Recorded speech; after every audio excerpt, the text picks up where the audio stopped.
So I think a lot of people jump to that second location before they really need to or should, because they think that's the only way to make it profitable. But I'll tell you, doubling your overhead is not usually the best way to make a higher profit. Welcome to ChiroX, where we talk business growth for, chiropractors. The road to building a multi-clinic empire is full of ambition, but as you just heard, it's also full of landmines. The challenge isn't just about growth, it's about smart, profitable, and sustainable growth. Today we are joined by Dr. Michael Henry, who is the founder and CEO of TexStar Chiropractic and has been able to successfully scale his practice to multiple locations. He's here to share his journey from solo practitioner to CEO. We'll dive into the mindset shifts, the key metrics, and the systems you need to get in place to build a 7-figure multi-clinic practice. This episode is a deep dive in strategic expansion. Let's dive right in. Early on, I didn't know for sure if we wanted to have multiple locations. I didn't know how the growth was going to look. I had originally thought we were just going to have this one giant superstar clinic that had every kind of provider in it and was just this one-stop shop for everything you could need musculoskeletal. As I looked at growth and kind of where our niche is and what we could offer and the complexities of bringing in different specialties, I realized that I had a better option of being able to share what we do by expanding into multiple locations. I think that's common for what I would say most doctors that I talk to that first get into it is they kind of want the quote unquote everything center. Yeah. It's often the person that's probably super into health and fitness and they want all the modalities and all the professions from nutrition to fitness to chiropractic to maybe they're attached to a gym. And I don't actually end up seeing that happen very often. I think it's really tough because you're talking about a lot of different personalities, different models on business. An orthopedic surgeon has a very different business model than a chiropractor. So trying to get those to work together can be really symbiotic. It's just really hard to do it under one entity. And back when we started care, you couldn't really even have a chiropractic-owned medical practice. Now it's a little bit easier to do that with the integrated practice rules. But for a long time, really until 5-10 years ago, we couldn't even do that. What was the skill or growth that needed to happen for you personally as an owner to go from that mindset then from solo practitioner to ultimately opening multiple locations? Gosh, there's so much that has to change. I'm trying to think back to what 25-year-old me was thinking, which I can't even imagine. What is that, 15 years ago? Yeah, at least. Yeah, gosh. Yeah. Gosh. Mindset change that needed to take place. There's just so much growth. You have to be really flexible. You have to acknowledge what you're doing and not doing right at the time. I've always been really a big fan of coaching, which has been helpful. That guided me through a lot of that process. But there's no real specific thing mind change wise because you're always changing, you're always adapting, and to be able to continue to grow, I know that who I am today is not going to get us to 10 locations. It's one of those things where I know I'm going to have to keep growing and challenging ideas, challenging things that I thought were rigid and, this was the only way to do it. And that's the only way you can really grow, especially as the world changes around you. And we're in this time where the world's changing so rapidly. I think the ability to change, to say that what worked yesterday is not going to work tomorrow. Have you always had a coach then? You said coaching's important. Yeah, yes, I would say that through my career, I've had coaches of some level or form all the way through, whether it was mentors or paid coaching, usually paid coaching. I've always been part of practice management groups if possible, always tried to really rely on having really strong mentors and strong coaches. What is the value you get out of it? So let's say a practitioner, a doctor, owner is listening to this and maybe they've never had a coach or maybe they've never thought they needed a coach. What's the value you've got out of it? And what's maybe something you could teach others that you've gotten from the coaching you've received? Yeah. I think a coach just helps you evolve so much faster than you can on your own. It's not that you can't do it on your own. It's just you can really increase that or decrease that timeline dramatically when you have coaching. And I do think there are certain things you can't really challenge on your own unless you have somebody holding up a mirror and saying, hey, have you thought about it this way? And you got to hear it when you're ready to hear it too. So to me, coaching, it gives you a model. So you also have a pathway and says, okay, hey, here's a framework that works. So there's different levels of coaching, right? You've got management groups that are all over the place. Some can be this is the only way to do it, and we will give you every single detail. And I'm not going to name any names on any of these, but they'll teach you a model of practice, and it may not be right for you, but there's something to learn there. And then there's other higher level coaching that's really more about personal growth. It's about hey, whatever business you're in, it may not be chiropractic. I've been in coaching groups that were nothing to do with chiropractic. It's about growth and leadership that you get farther along. So early on, if you talk about a mindset change, I guess I was really, really tactically focused. It wasn't strategy. It wasn't big picture. It was like, hey, what do I do tomorrow to make this successful? How do I get my EHR to work efficiently? How do I market? These are all things that are really down in the trenches level. I've had to change that mind shift and let go of some of the in the trenches level as I've grown and try to think more strategically, try to think more long term. That's definitely a mind shift change that had to happen. Yeah, I think it's the natural progression of growing a practice from what I've seen. Like, I think there's a few phases people go through. And this is kind of where I was going with this, is that I think when you first start the practice, a lot of it is just grind mode, and you're just like more or less putting in the work. And a ton of the work at the end of the day is just like probably shaking hands and kissing babies and getting involved in the community. And then you shift a little bit more into more probably a tactical mindset of like, okay, what are maybe like the systems or the process or the actual tactics that I can execute on to maybe continue to grow the practice, to go from one location to what I think is now 2 locations for you. And then from there, what I think you're kind of alluding to is that now you're probably thinking more like strategic and like leadership and zooming way out in terms of like what you're looking at. Yeah, I think when we went from like 1 to 2, we were still very tactical. We were getting our processes. When we went from 2 to 4, we had to start thinking totally different. Like it's a mindset change. You can't be in 4 practices at any meaningful level like all the time. Whereas with 2, I could split my time and I was there all the time and could kind of micromanage it, where the systems didn't have to be super strong if I was there to like modify or push or lead. When you go from 2 to 4, that's not possible. And so it was very much like, okay, we've got to really start trying to grow leaders and give them the tools they need and kind of be a bit of a practice coach for our docs so that they can be successful. And that's kind of the goal we've always had, was how do we make a place where we can bring docs in who, like our model, they have to align really close with our values. So, a super subluxation based guy is not going to thrive in our model. We're very musculoskeletal, injury recovery. We do a lot of wellness, but it's a lot more functional wellness than it is subluxation, whole body health. We're very focused more on how do you keep moving, which, yeah, of course, I'm a chiropractor. I know what movement makes you healthier. It's going to improve your overall system. It's going to help your nervous system function. But that's not the message that we're really spouting as much as, hey, let's keep you moving and functioning and living your best life. What were the systems, metrics, or maybe even like the numbers behind going from one location to a second location? Like if you were talking to a doctor and they're at one location, they're building it out, maybe they have a certain number of new patients coming in or a certain reoccurring income that they're getting, is like, what needs to be established at that first location before you jump to the second one? I think you need to establish your vision first. I mean, it's one of these things where if you're looking for max profitability, I think that unless you have the dreams of being really, really big, you're better off not paying 2 overheads. So I think a lot of people jump to that second location before they really need to or should, because they think that's the only way to make it profitable. But I'll tell you, doubling your overhead is not usually the best way to make a higher profit.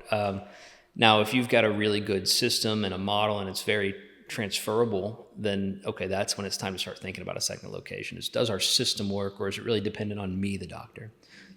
If you have 2 really strong docs and one of the things that the other one wants autonomy or wants to be in their own location, that's another time you can consider it. So if you are working with somebody and you both are doing great and you're hitting that ceiling, well, then yeah, you can split out. But from one provider trying to like open a second location and bring in somebody new and train them, it's a lot. What is it about your vision then that made you want to do multiple locations, right? Like, because if I hear you correctly, you're saying getting more overhead probably isn't a great idea, yet you decided to do it anyways. Why? Yeah.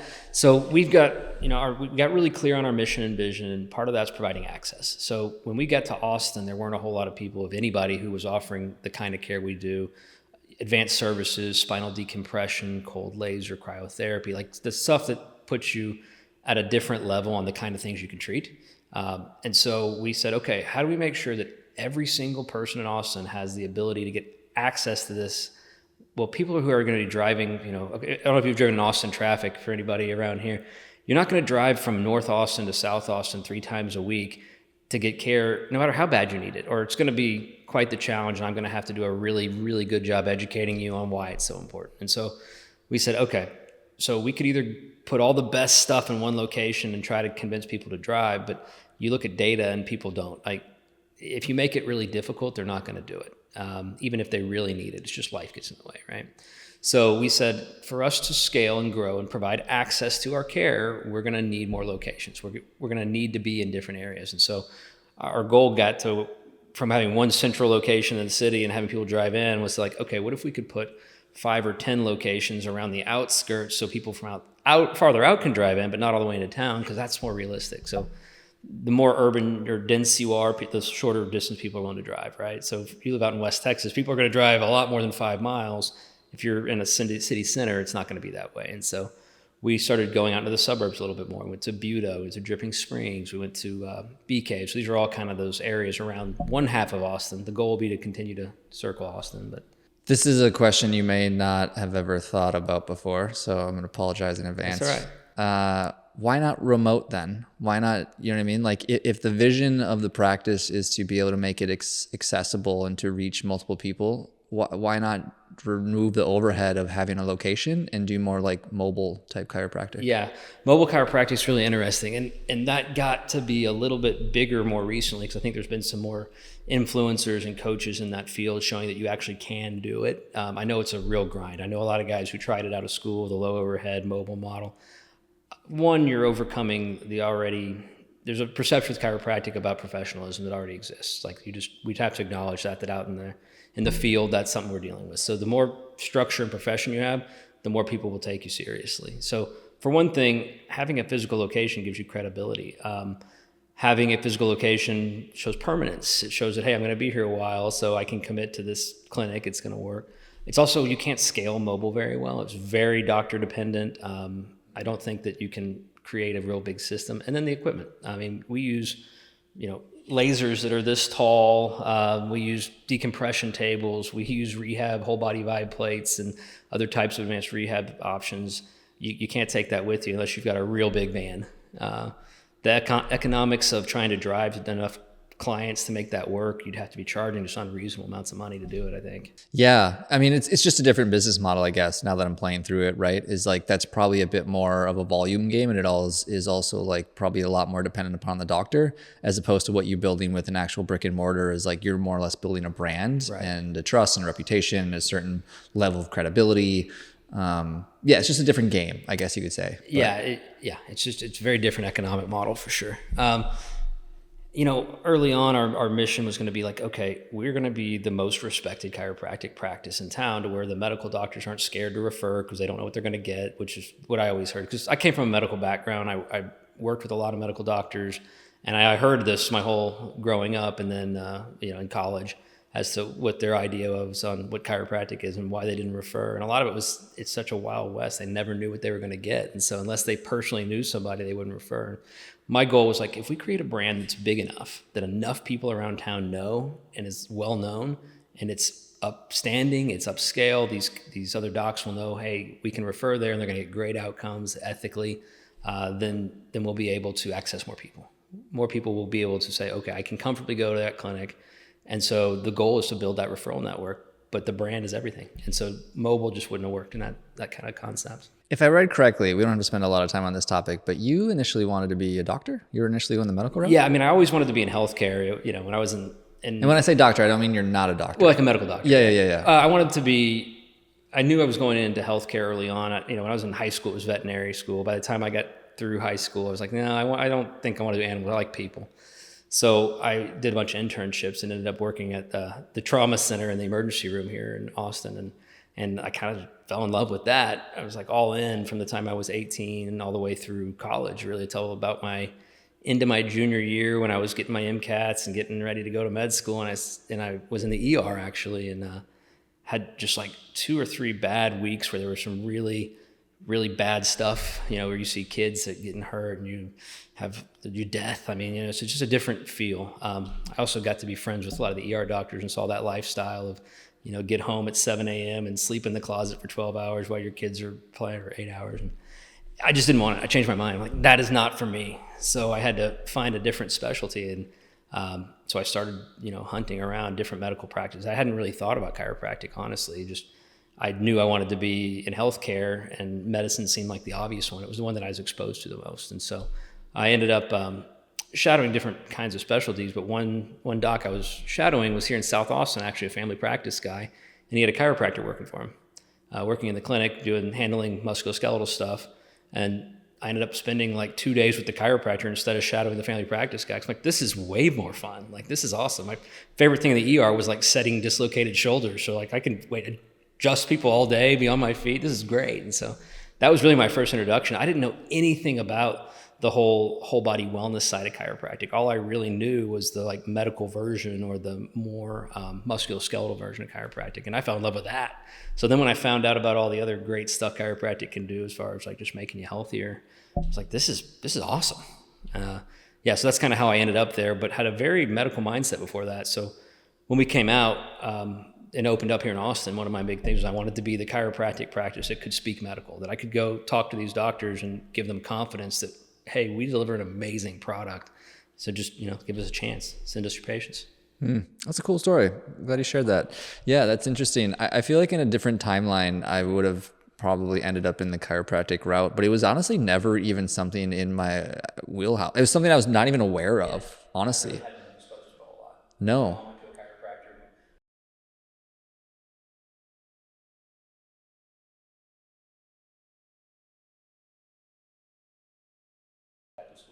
Yeah, I think the closest thing that aligned for me, which was a route I was very close to going down. So, because my background was I was in personal training, and then I went to occupational therapy school, and I realized like you, I didn't want to be in like the medical space. Yeah. I didn't like that side of things. I liked more like in a really preventative, which I think is a lot of the value of chiropractic.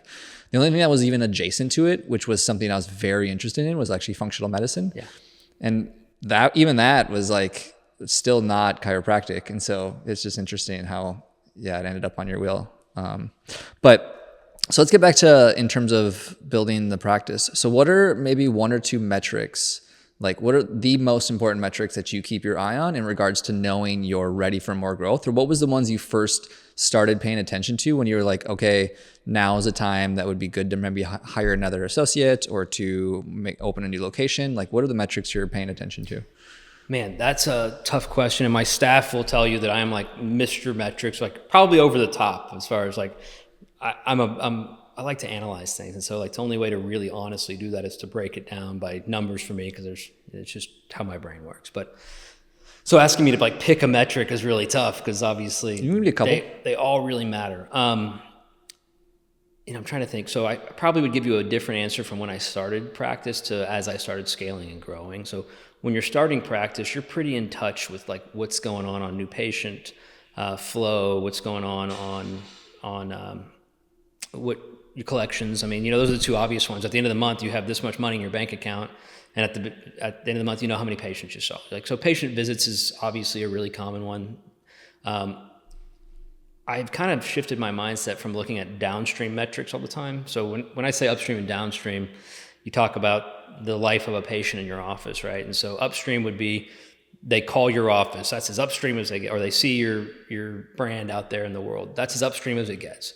And as downstream as it gets is the lifetime value that patient spent in your office. And so I think you need to be kind of aware of both of those things. Now I look more upstream a lot. I look a whole lot at like, hey, how many new patients are coming in? How many leads are we getting? Where are they coming from? I also look at what happens to the patient journey once they're in our office, where we look a lot at how many visits did they stick with? Are they accepting more symptom-based care, or are they accepting more functional improvement care that's going to take longer? So you look at visit counts, you look at dollars that they accept. So are they accepting insurance-only services? Because we kind of offer everything. Like we never want it to be like, hey, we're only cash, we're only seeing this little niche, we're take it or leave it. That's just not us. We wanted to help people to see all their options and then make the best choice for themselves.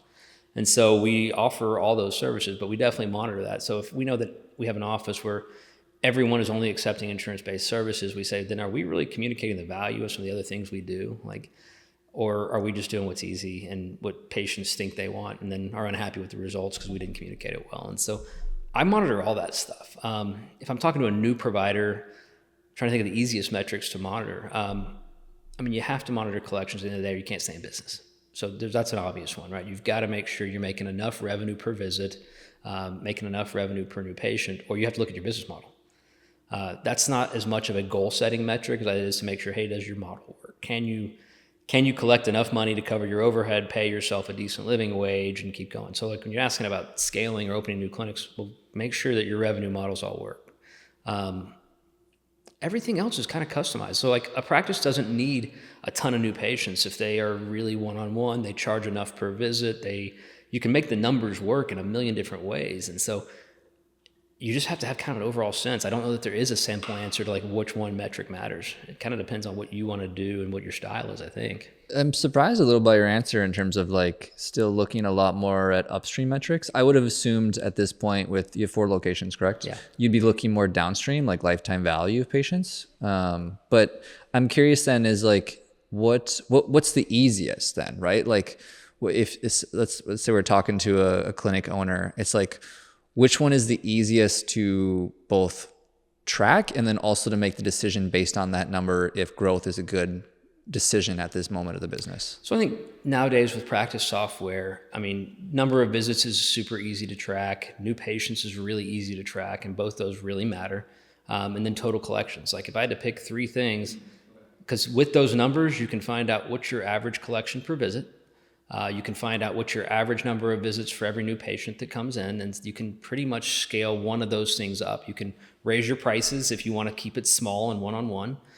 If you want to help more people, you can keep your prices lower, get more new patients. If you want to get higher quality service, you can increase the number of visits. I don't love the visit number a ton just because I'd rather get people better in fewer visits with better services. So like if I bring in like a class 4 laser, I'm not going to need as many visits to get them feeling better or get them functioning better because it's going to speed that healing process. So I'd rather do fewer visits at a higher dollar value because I'm just impatient in general. I like to get things done quickly. So that's always my approach. Are there any green lights for you in regards to this is a sign that we should open another location? So you're at 4. Like what would be a green light for you to be like, okay, we should open a 5th location? You know, I would tell you what I have learned is it's about people. I think the biggest green light is, do I have the right players in place that want to do it already? It's less about finding the right spot. It's less about looking for that golden opportunity for that clinic to come available. It's really, do you have the people who are really wanting to do it and ready? And it doesn't have to be a full staff. It won't be.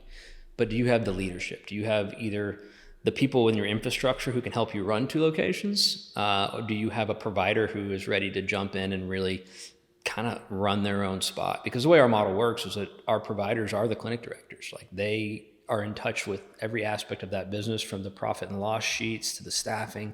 Now they don't do it themselves. You know, they don't do their own books. They don't hire their own people, but they're involved in every bit of it.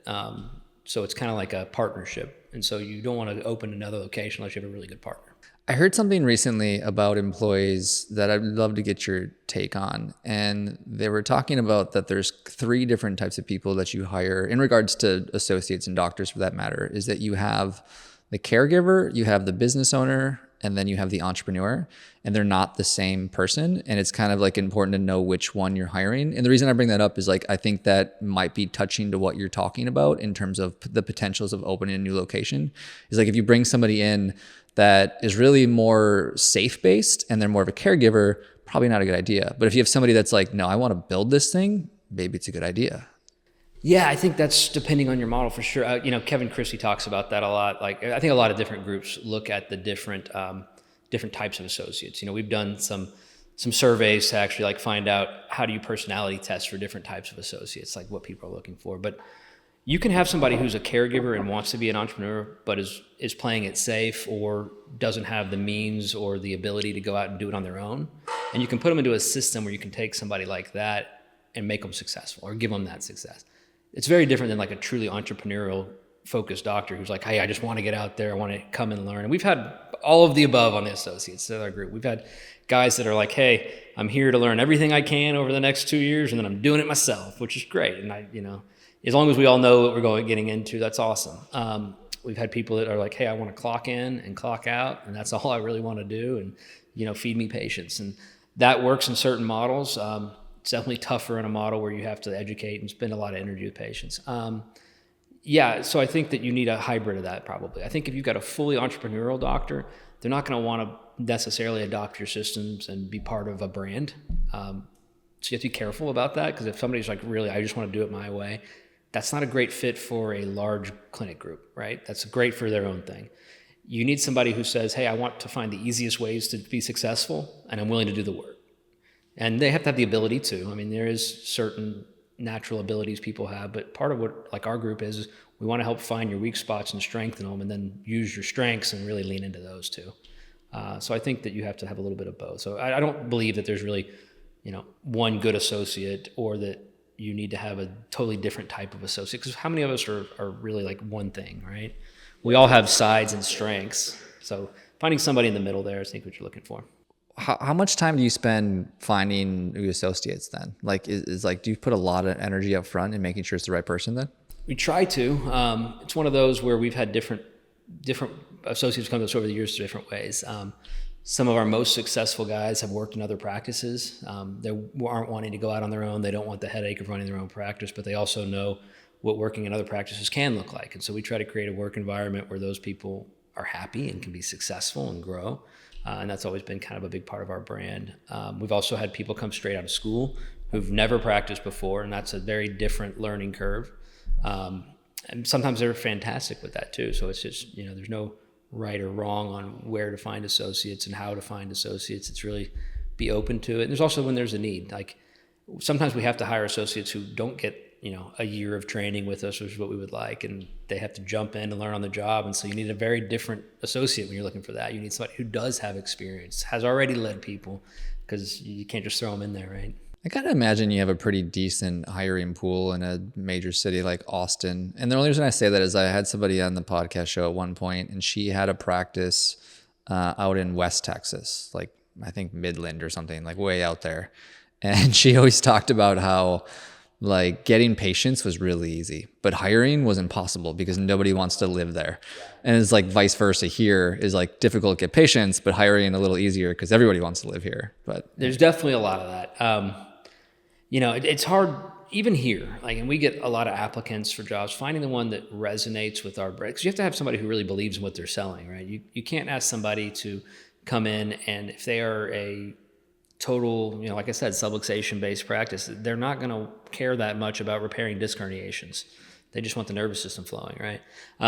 You have to find somebody who aligns with your vision on everything you do. So if we wanted somebody who's super hands-on and wants to do a ton of ART, wouldn't work with our model. I love it. I think ART is amazing, but we can't do it in our model. So we have to have people we refer to for that. So you've got to find those, and sifting through that's the hard part, because there's some really high-quality talent, but finding out can they work in your model is the biggest issue we run into, I think.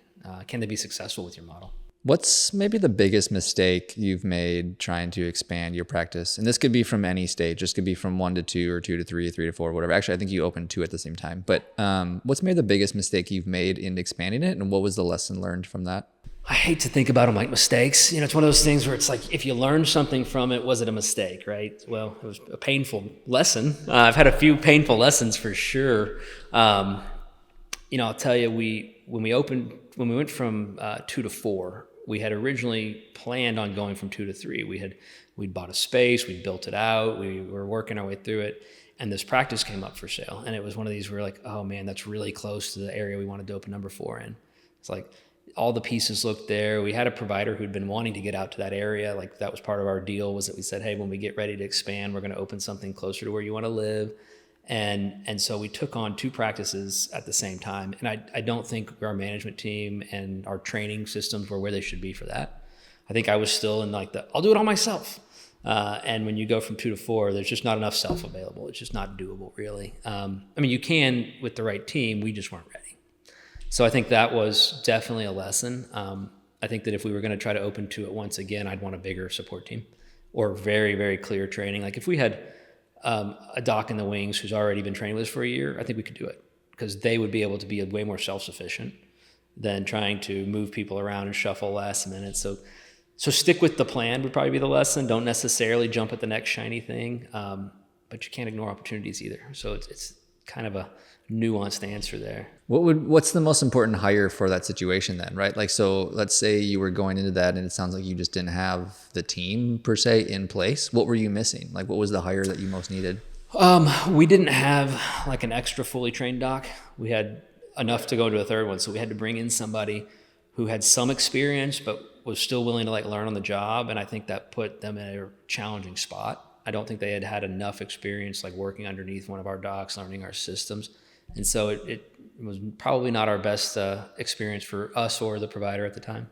It reminds me of when I was a practitioner and how I used to have to do quite a bit of floating through our different locations. We had a similar model, honestly, to you, not in Austin, but like where it was more or less, what would you call those? Like pilot, silo? I don't know what you call them. Like basically like pilot locations where it was like maybe a doc, maybe a couple of docs there. And yeah, unless the person practicing in that clinic has confidence, it's unlikely they're going to do very successful. It's definitely hard. Yeah, I mean, I think confidence is huge. Support is big. And so we, as a group, like the nice thing about joining a group is you do have all these other doctors around you, but you're still in there by yourself. If you've never managed a team and you're growing and all of a sudden you get a new front desk dropped in your lap and it's like, okay, we'll come in and do some training, but you're going to have to do the day-to-day management and you maybe didn't get enough training on it, that can be really challenging. So these are all lessons that I think I would rather grow slower now and make sure that we have all the right people well-trained, ready to go before you pull the trigger on the next one. If you were to start over and do it again, would you change the business model at all? Or would you do the same thing you did? I think the general model, I wouldn't change a ton. I would probably simplify things. I think early on, I just wanted everything to be so customized and so perfect that I sacrificed like good enough sometimes to say like, hey, we can do this in half the time, good enough.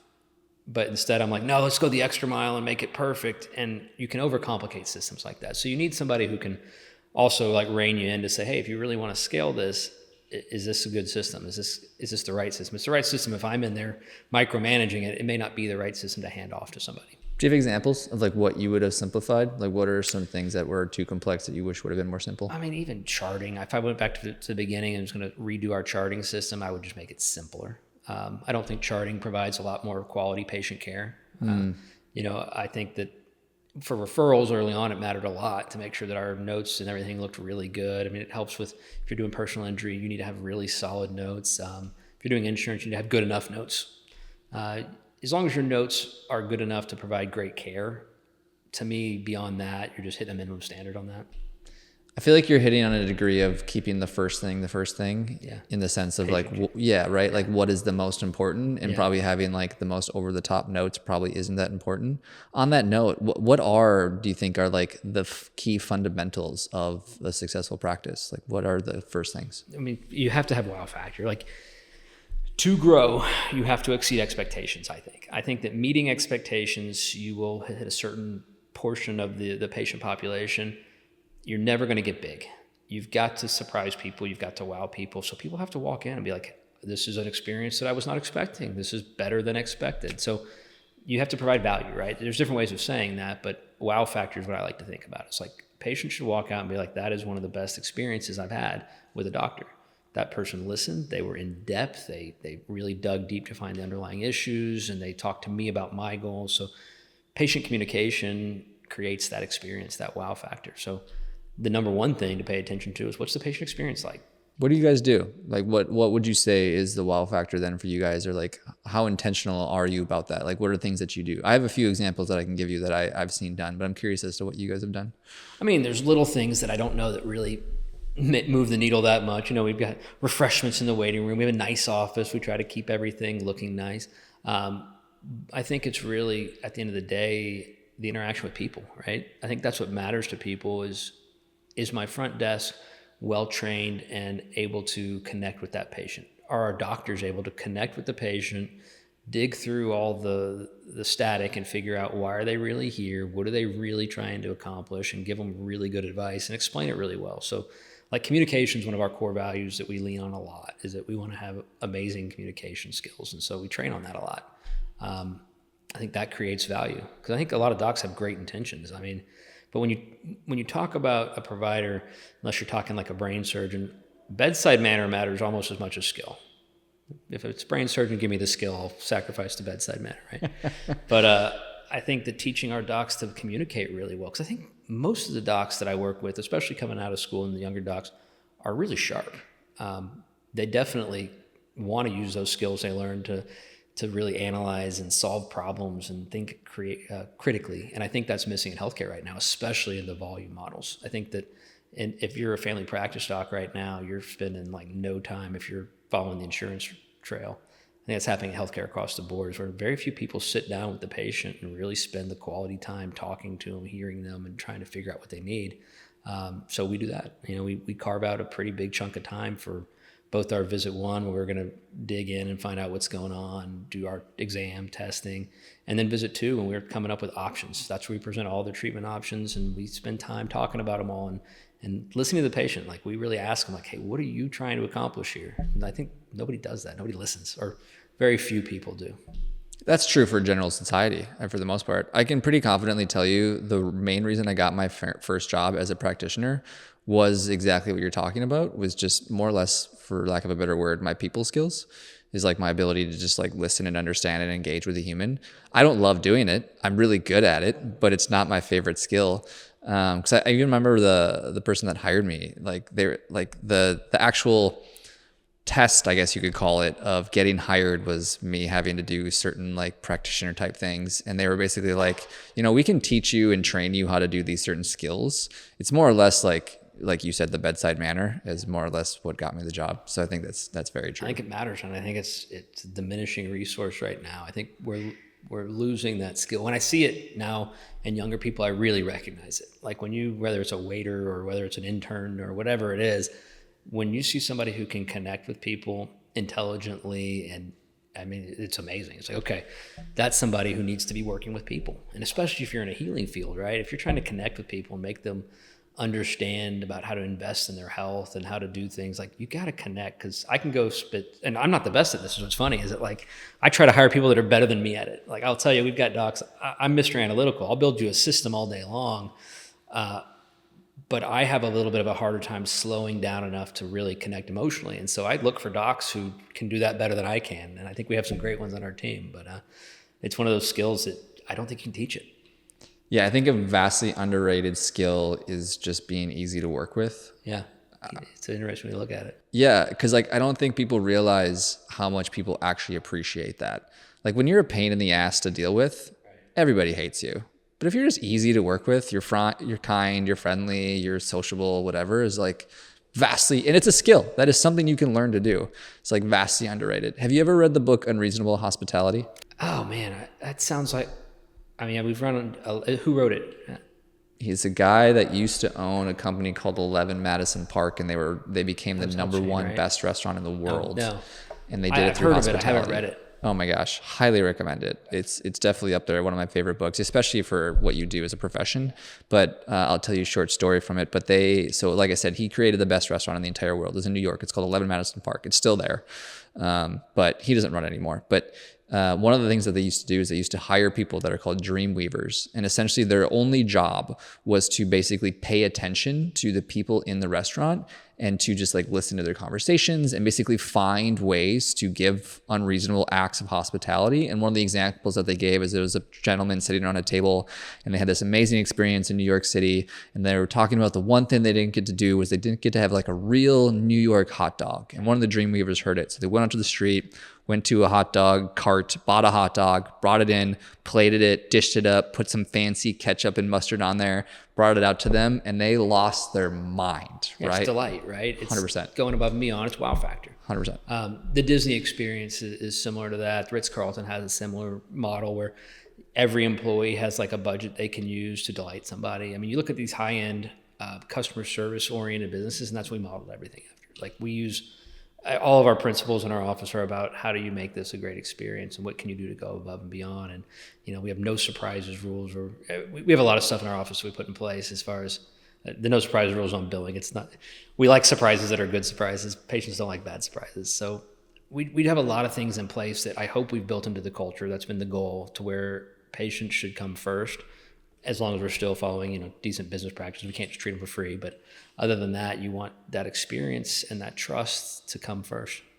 It was one of the things that I was talking to my fiance about, who has a practice as well. And she's been incredible about it. Like, we talked about it a while ago, and she just like took the bulls by the horn. Like, one of the things that came up in conversation recently was like, she has a bunch of patients that have dogs. And I was like, buy some dog treats.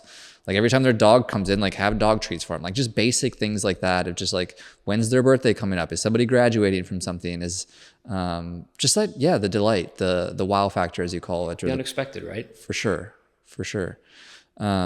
So in terms of this board that you're on the Texas Board of Chiropractic Examiners, which I find fascinating. I didn't actually entirely know this was a thing, which is interesting because I'm sure you'd see a lot of unique things in terms of regulatory issues within the practice. I'm curious though, as to how that's played into your own business and practice in terms of, does it change decisions that you made? Are there lessons you've learned? Does it help you scale as a practitioner, as a business? Like how does that play into things? Yeah, I mean, I think that you have to have an eye on the regulatory environment and business in general. Like you have to know, you can build a great business, right? And if you weren't doing it following regulatory stuff, it's not scalable. Eventually it's going to all crumble, right? It's one of those things, looking at the future as to like, hey, what is regulation going to be down the road's important. My journey to the chiropractic board's kind of interesting, is that I started out volunteering with the Chiropractic Association back in school. So like, how do we promote more access to chiropractic? Like that was kind of their goal, right? A professional association is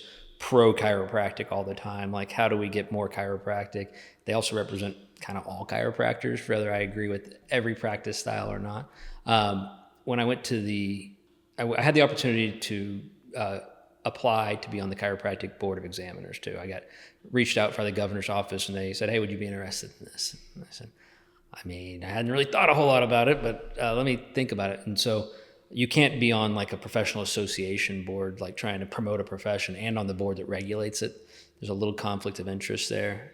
So I had to step down from that association board to take on this role. But I stopped and I looked and I said, what can I make a bigger impact? Like, how do I make sure that we are providing high quality, safe chiropractic care as a profession? And I could do a lot more on the board. I mean, I just had more say in what was going to happen. And at the end of the day, do I want somebody else regulating our business, or do I want somebody who understands the industry and understands how it should be done? And the answer was really obvious for me. It was like, yeah, I'd like to have a seat at that table. So yeah, I took that on in 2017, I believe, and I just got reappointed for a third term. So I did part of one term, a full term, and now I'm taking on another term there. Congrats. Do you have to you run for this? People vote for you? Like, how does that work?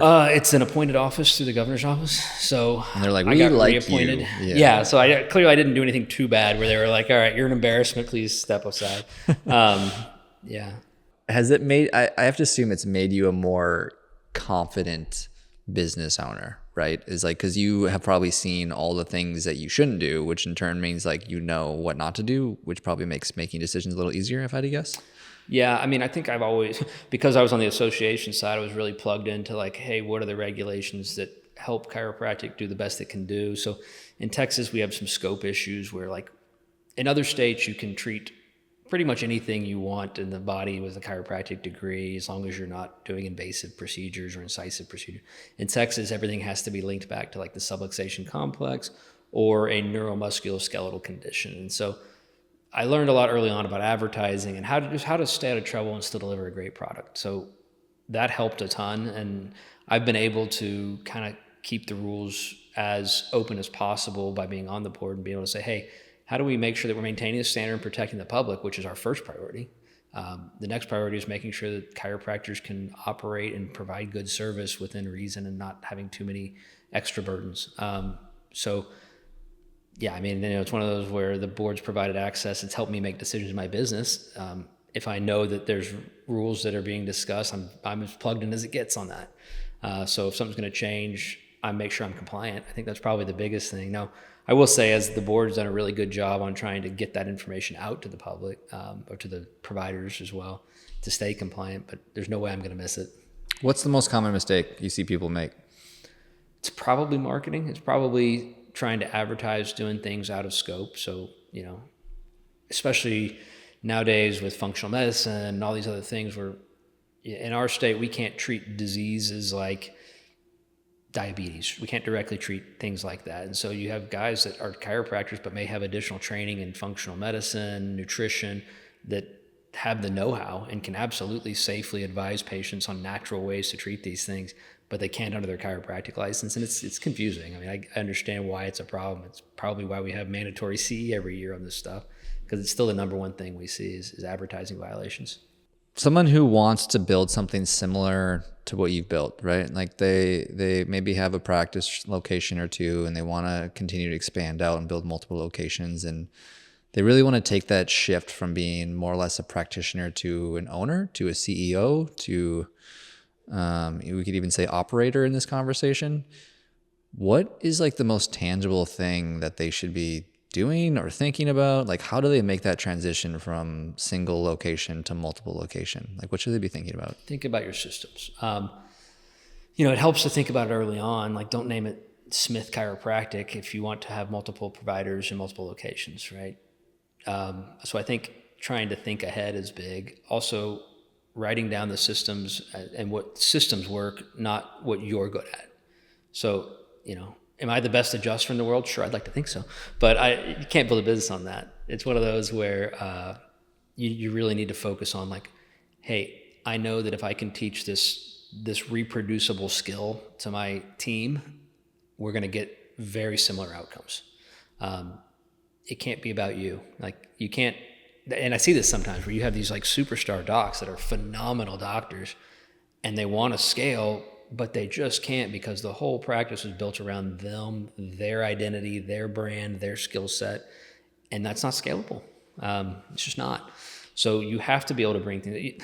When we first started practice, we didn't have drop tables, and we didn't use instrument adjusting. It was like, we might use an activator occasionally, but it was all by hand, and it was on a flat bench. And I was like, that's how I learned. I was Gonstead. I could adjust anybody on anywhere.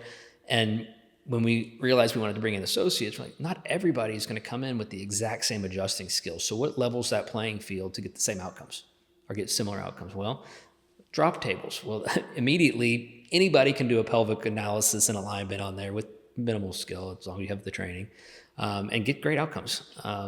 Using instruments. Does that work for every patient? No, but does it work for most of them? Absolutely. And it's like, bring in tools to where you can be a little more broad and have other people be successful.